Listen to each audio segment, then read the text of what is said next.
할렐루야. 한 주간 평안하셨습니까? 네. 여러분이 크게 아멘 할 때까지 계속 물어볼 겁니다. 한 주간 평안하셨으면 좋겠습니다.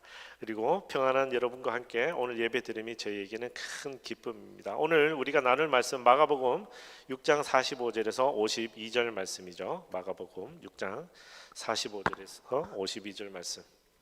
찾으신 대로 한 목소리로 45절부터 읽겠습니다. 시작. 예수께서 곧 제자들을 배에 태워 호수 건너편 벳세다로 먼저 가게 하시고 사람들을 돌려 보내셨습니다. 그들을 보내신 뒤 예수께서는 기도하려고 산으로 올라가셨습니다. 밤이 되자 배는 호수 한가운데에 있었고 예수께서는 혼자 무태 계셨습니다. 예수께서는 제자들이 강한 바람 때문에 노젓느라 안간힘을 쓰는 것을 보셨습니다. 이른 새벽에 예수께서 물 위를 걸어 그들에게 나아가시다 그들 곁을 지나가려고 하셨습니다. 예수께서 물 위를 걸어오시는 것을 본 제자들은 유령인 줄 알고 소리를 질렀습니다. 그들 모두 예수를 보고 겁에 질렸습니다. 그러자 곧 예수께서 그들에게 말씀하셨습니다. 안심하라, 나다, 두려워하지 말라. 그리고 예수께서 제자들이 탄 배에 오르시자 바람이 잔잔해졌습니다. 제자들은 몹시 놀랐습니다. 그것은 제자들이 예수께서 빵을 먹이신 기적을 보고도 아직 제대로 깨닫지 못하고 마음이 둔해져 있었기 때문입니다. 아멘. 잠깐 기도하겠습니다. 하나님, 오늘도 말씀으로 주님 앞에 나왔습니다. 우리가 하나님 말씀을 통하여 하나님의 진정한 뜻이 무엇인지 깨닫게 하시고 하나님께 돌아가게 하시고 하나님을 알아 우리의 삶이 더 풍성할 수 있도록 인도하여 주시옵소서. 이 시간도 함께 하실 주님을 찬양하며 예수 그리스도 이름으로 기도드립니다. 아멘. 제가 전도 현장에서 가장 많이 듣는 이야기 중에 하나가 바로 이겁니다. 보여주면 믿겠다고 그럽니다. 보여주면. 그래서 제가 전하는 예수 그리스도도 보여주고 예수님의 십자가의 손자국, 발의 못자국도 보여주고 하나님도 보여주고 성령님도 보여주면 믿겠다고 이야기합니다. 그래서 저도 여러분에게 한번 물어보고 싶습니다. 여러분은 보고 믿으셨습니까? 아니면 보지 않고 믿으셨습니까? 혹시 아직도 믿음이 없는 분이 계시다면 혹시 직접 보신다면 믿으시겠습니까? 요즘 유튜브에서 가장 핫한 기독교 채널들이 있는데요. 기독교 채널들이 여러 가지가 있죠. 그 중에 가장 핫한 것 중에 하나가 땡땡 전도사님의 유튜브입니다. 그 유튜브 가보시면 굳이 안 가보셔도 되는데 가보시면 온갖 기적의 현장들이 있습니다. 그 전도자가 기도하면 선포하면 귀신이 떠나가고 걷지 못하는 자가 벌떡 일어나 뛰어다니고 보지 못하는 자가 눈을 뜨고 하나님을 찬양합니다. 그래서 어떤 학자들 혹은 목사님, 목회자들은 그 전도자의 기적에 대해서 거짓이라고 비판하고 그리고 이단으로 치부하기도 합니다. 저는 솔직히 그 기적들이 모두 거짓인지 사실인지 잘 모르겠습니다. 그런데 제가 확실히 아는 것은 있습니다. 2000년 전에 성경에 쓰여졌던 그 기적들, 수천 년 전에 구약의 신약에 계속하여 기록된 그 기적들이 지금 이 시대에도 일어나고 있다는 것입니다. 그래서 굳이 그 전도자뿐만 아니라 어떤 사람이라도 우리라도 하나님께 순종하여 성령의 능력으로 기적을 일으킬 수 있다고 저는 믿습니다. 자, 그러나 중요한 것은 그런 기적들이 지금도 일어나고 있다면 왜 지금도 하나님이 우리에게 기적을 일으켜 주시는지 우리 그리스도인들은 그것을 명확하게 알아야 합니다. 단순히 그 기적 자체에 기뻐하고 기적 자체에 감동하기보다는 하나님이 왜 아직도 우리에게 그 기적을 보여주시는지 우리가 정확히 알아야 한다는 말씀입니다. 오늘도 우리가 묵상하는 마가복음을 통해 예수님의 사역이 기록된 이 복음서에 기적들이 기록되어 있는데 이 기적들이 왜 일어난 것인지 우리는 곰곰이 생각하며 묵상해야 합니다. 혹시라도 예수님이 땡땡 전도사님처럼 자신을 자랑하려고 혹은 신도들을 많이 모으려고 헌금을 많이 거두고 물건을 팔려고 예수님이 기적을 행했겠습니까? 당장 지난주 본문만 봐도 오병이의 기적을 행했는데 예수님이 왜 행했다고 성경은 기록하고 있습니까? 단순히 배불리 먹이셨다는 기적이 아니죠. 목자 없는 양들 같은 사람들을 불쌍히 여겨 우리를 긍휼하게 여기셔서 배불리 먹이셨다고 성경은 증거하고 있습니다.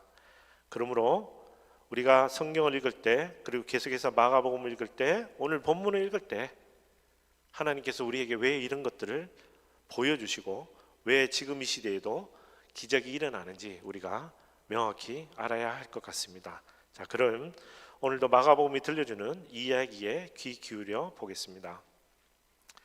제가 몇 주 전 마가복음 말씀을 묵상할 때 마가복음은 주목할 만한 장면과 사건들을 중심으로 다큐멘터리처럼 기록하고 드라마처럼 흥미진진하게 풀어간다라고 설명드린 적이 있습니다. 기억나십니까? 네, 기억나셔야 되는데 큰일이네요. 기억나셔야 됩니다. 마가복음은 다큐멘터리처럼 혹은 드라마처럼 기록한 성경입니다. 자, 그러면 이 다큐 드라마라는 것을 생각하고 오늘 첫 45절로 들어가 보겠습니다. 45절 읽을까요? 함께 시작.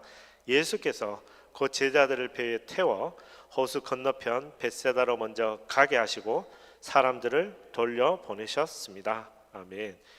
남자 어른만 5천 명이라고 했습니다. 그러면 여자와 어린아이들까지 포함하면 약 2만 명에 가까운 사람들을 그야말로 배불리 먹이셨다 그랬습니다. 충분히 먹이셨다고 하셨습니다. 이렇게 놀라운 기적을 일으키신 이후에 예수님은 무슨 일을 하셨습니까? 우리는 보통 큰 행사, 교회도 똑같습니다. 큰 행사를 하면 뒤풀이를 합니다.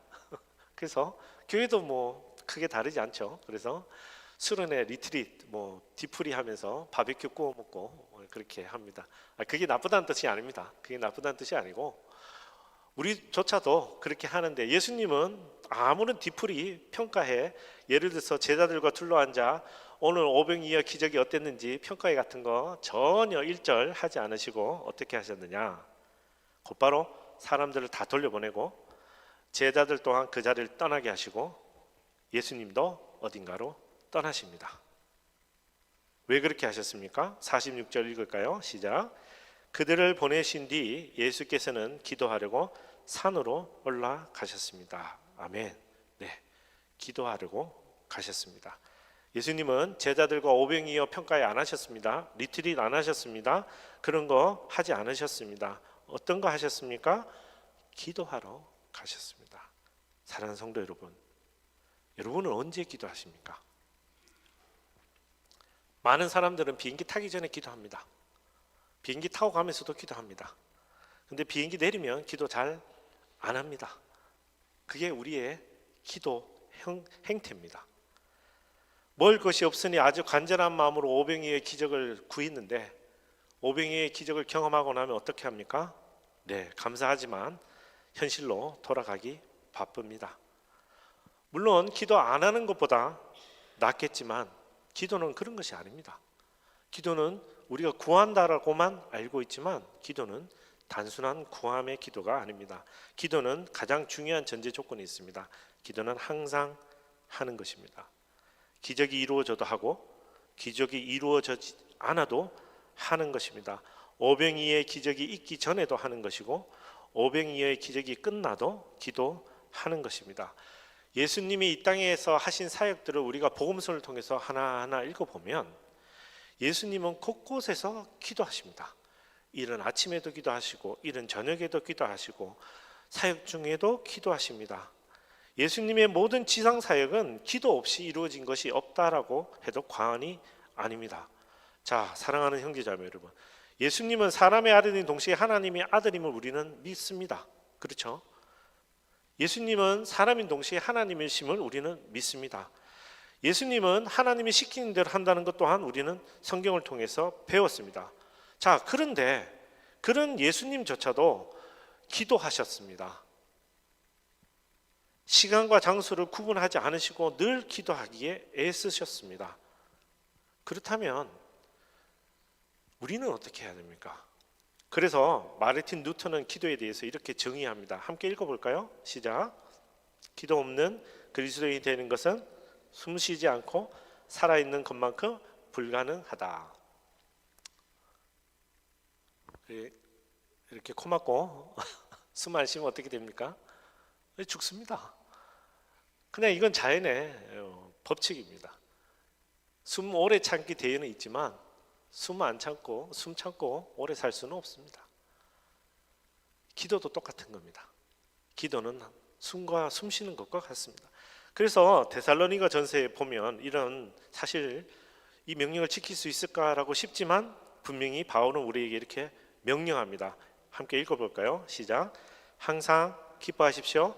쉬지 말고 기도하십시오.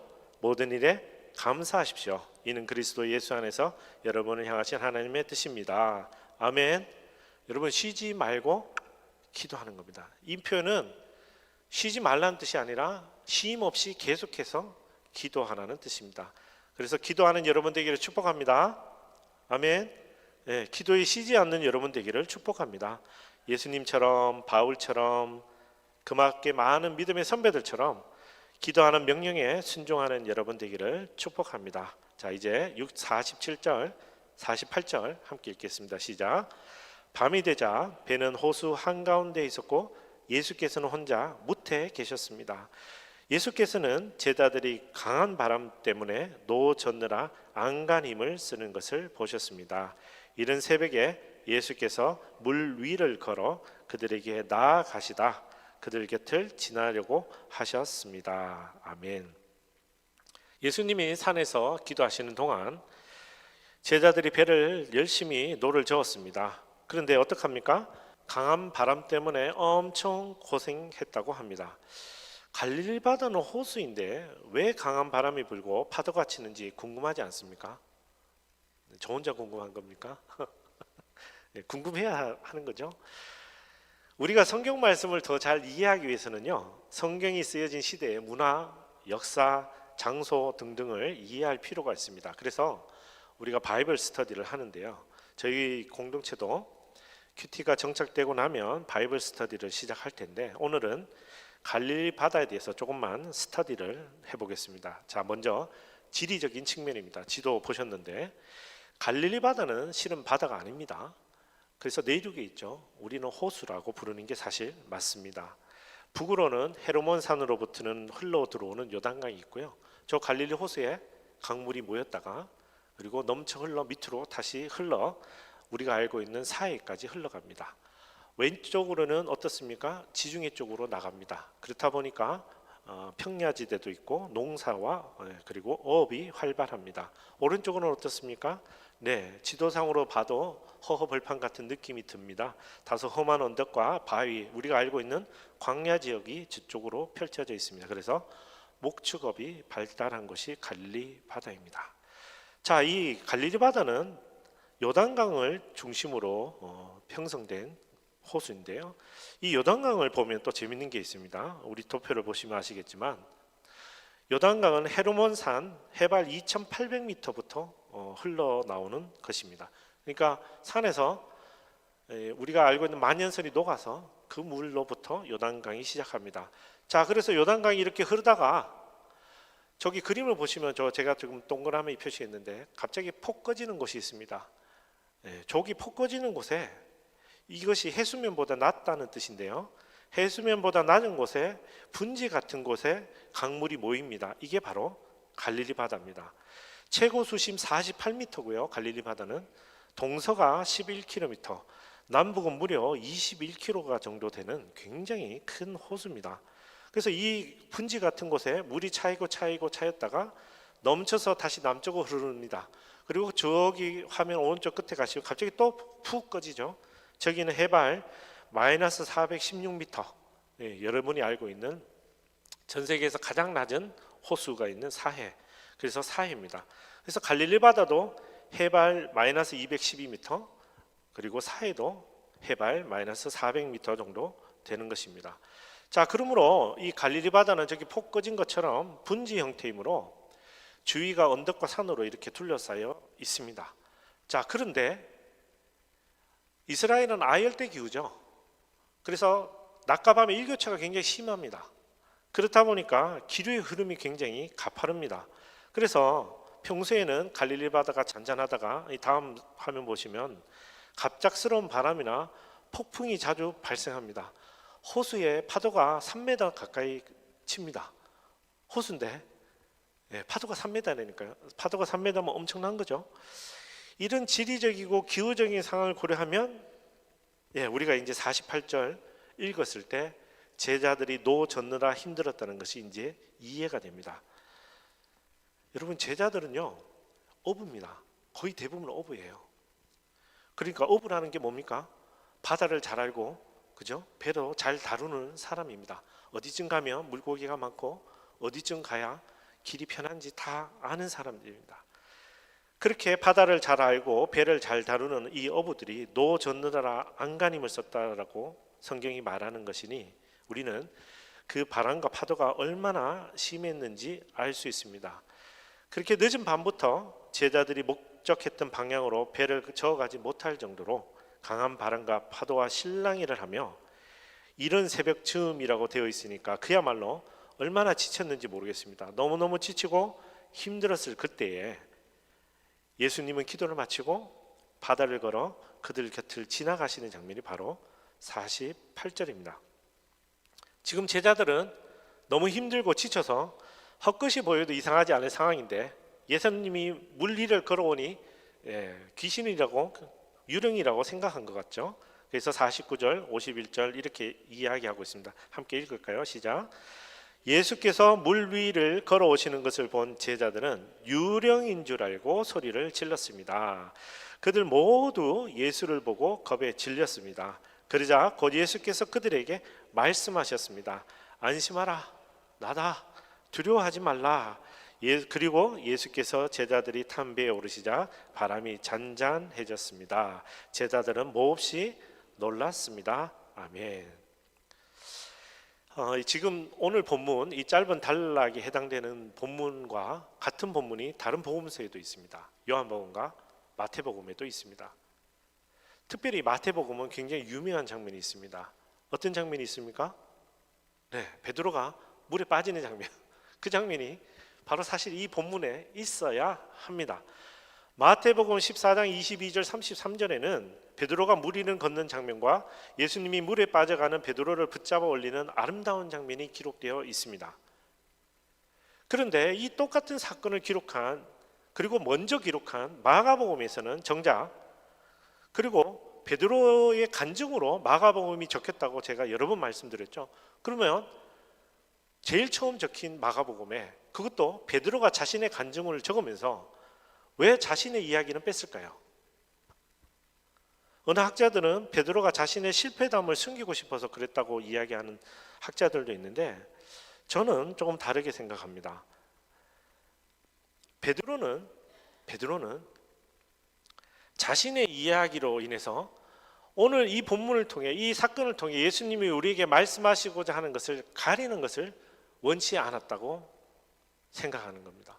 다시 말해 베드로는 그 유명한 장면, 지금 예수 믿지 않는 자들도 베드로가 물 위를 걷는 것은 알지 않습니까? 그만큼 유명한 놀라운 기적인데 자신이 행했던 기적, 자신이 물 위를 걸었던 기적은 몽창 빼고 하나님만, 예수님만 온전히 이 말씀을 통해 드러내기를 원했던 것이 바로 베드로의 의도였던 것 같습니다. 자, 그래서 베드로가 자신의 이야기를 빼면서까지 오늘 이 본문을 통해서 우리에게 전하고자 하시는 말씀이 무엇인지 제가 여러분의 한눈으로 볼 수 있도록 도표를 만들었거든요. 도표를 보면서 한번 다시 살펴보겠습니다. 자, 제자들은 어떤 반응이었습니까? 예수님을 보고 겁에 질려 소리 질렀습니다. 그 제자들을 보고 예수님은 어떻게 반응하십니까? 안심하라, 나다, 두려워하지 말라. 우리 같이 한번 읽어볼까요? 감정을 좀 넣어서 시작. 안심하라, 나다, 두려워하지 말라.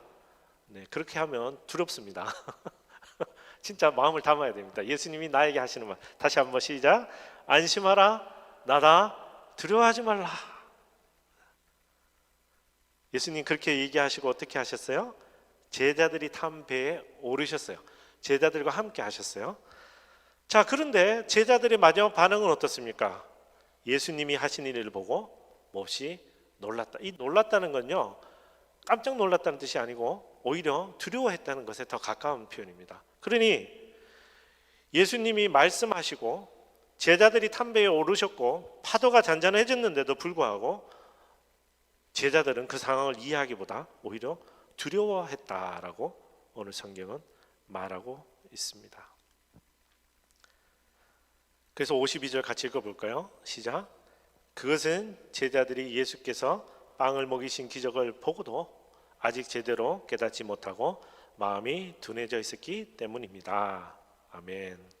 네, 이 구절은 아멘하고 싶지 않지만 제자들도 그렇게 했다고 이야기합니다. 이제 말씀을 정리해 볼까요?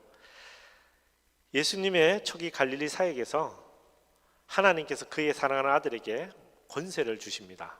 그래서 그 권세로 예수님이 많은 일들을 행하시는데 오늘은 갈릴리 바다의 기적에 관한 이야기입니다. 이 말씀을 정리하면 오늘 성경은 우리에게 이렇게 말하는 겁니다. 예수 그리스도는 자연 원칙과 현상도 뛰어넘는 분이십니다. 당연하죠. 네, 당연하죠. 예수님은 사람의 아들인 동시에 하나님의 아들이시기 때문에 자연 원칙과 현상도 뛰어넘는 분이십니다. 그렇다면 여러분, 사랑하는 성도 여러분, 이제 또 한 주를 살아갈 텐데 오늘 말씀을 붙들고 한 주를 이겨낼 텐데 이 말씀이 우리에게 어떤 말씀, 어떤 중요한 시사점, 인사이트를 주고 있을까요? 저는 여러분에게 이렇게 권면하고 싶습니다. 우리 예수님의 제자들은 어떤 상황에도 평안합니다. 우리 예수님의 제자들은 어떤 상황에도 평안합니다. 자, 웃으시면서 좌우를 둘러보시면서 네, 얘기해 주세요. 우리 예수님의 제자들은 어떤 상황에도 평안합니다. 네, 저는 안 보셔도 됩니다. 좌우로 보시고 네, 평안한 것 같습니까? 네, 가슴에 손을 얹고 선포하겠습니다. 우리는 안심하겠습니다. 우리는 두려워하지 않겠습니다. 아멘. 네, 사랑하는 성도 여러분, 오늘 예배 자리에 나와도 뭔가 지금 두려운 게 있으시죠? 마음속에. 몸은 분명히 여기 예배 자리에 왔는데 마음은 저기 어디서 노젓고 계시죠? 그래서 강한 바람과 파도를 생각하며 갑자기 가슴이 답답해지죠? 네, 그렇다면 오늘 우리 예수님의 명령에 귀 기울여 보시면 좋겠습니다. 50절 말씀 다시 읽어볼까요? 시작. 그들 모두 예수를 보고 겁에 질렸습니다. 그러자 곧 예수께서 그들에게 말씀하셨습니다. 안심하라, 나다, 두려워하지 말라. 아멘. 오늘 이 말씀에는 두 가지 명령이 있습니다. 첫 번째 명령은 용기를 내라. 용기를 내라. 이게 우리말로 번역하면서 안심하라, 나다라고 구분되었는데요. 이 원어 그대로 헬라어 원문과 마가복음의 주제를 고려하면 이 두 문장을 합쳐서 읽을 수 있습니다. 그래서 제가 읽어드릴게요. 용기를 내라, 내가 너희와 함께 하니까 라고 읽을 수 있는 겁니다.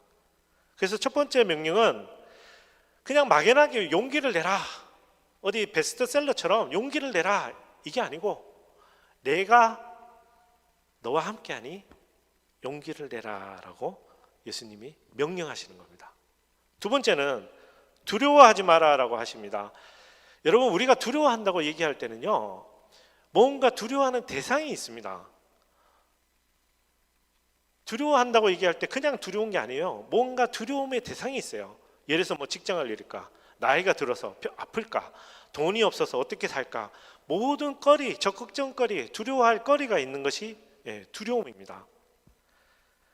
제자들은 어부로서 그 바다를 잘 아는데도 불구하고 강한 바람과 파도가 두려웠습니다. 밤새 노저었더니 지치고 힘들어서 더 두려웠습니다. 우리도 이 세상을 살아가면서요, 우리가 잘 안다고 잘 한다고 생각하지만 생각보다 많은 두려움의 대상이 있습니다. 그래서 오늘 예수님의 명령은 막연하게 두려워하지 마라가 아니고요, 너희들이 두려워하는 것을 내가 모두 없애줄게, 그러니 두려워하지 마라라고 하시는 겁니다. 제자들이 강한 바람과 파도 때문에 두려워했죠. 어떻게 하셨습니까? 예수님이 모두 잔잔하게 해주셨습니다. 그러면서 배에 오르서 두려워하지 말라고 하신 것입니다. 다시 말하지만 용기를 내라. 왜요? 예수님이 함께 하시니까. 예수님이 배에 오르신 것처럼 여러분 각 가정에, 여러분의 마음에 예수님이 함께 하시니까 용기를 내는 겁니다. 두려움이 있죠. 이 세상을 살면 두려울 수밖에 없어요. 그러나 여러분이 두려워하는 대상을 예수님이 어떻게 하신다고 말씀하십니까? 강한 바람과 파도를 잔잔하게 하신 것처럼 여러분이 두려워하는 모든 것들을 없애주시니까 두려워하지 말라라고 말씀하시는 것입니다. 이 말씀이 믿어지는 여러분 되기를 축복합니다. 네, 이 말씀을 가지고 앞에 표를 제가 좀 바꿔봤어요. 네. 제자들 예수님을 보고 겁에 질려 소리를 질렀죠. 예수님 제자들에게 말씀하십니다. 안심하라, 나다, 두려워하지 마라. 예수님이 제자들이 탄 배에 오르십니다. 자, 이제 제자들이 아니라 우리 스노우든 공동체 어떻게 해야 됩니까? 같이 읽어보실래요? 한 목소리로 시작. 예수님이 하신 일을 보고 매우 평안함. 아멘. 막 말하는데 지금 평안해지셨죠? 평안해야 됩니다. 그냥 근거 없는 평안함이 아니고요, 그냥 근거 없는 용기, 그냥 근거 없는 두려움이 아니라 예수님이 함께 하시고 예수님이 우리의 두려움의 꺼리를 다 없애주시기 때문에 그렇습니다. 그래서 우리도, 우리 공동체도 어떻게 해야 됩니까?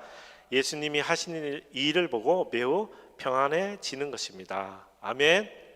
그런 여러분 되기를 축복합니다. 네, 우리 함께 기쁜 마음으로 찬양하고 합심하여 기도하겠습니다. 우리 실로암 함께 찬양할까요? 손뼉 치며 함께 찬양하겠습니다.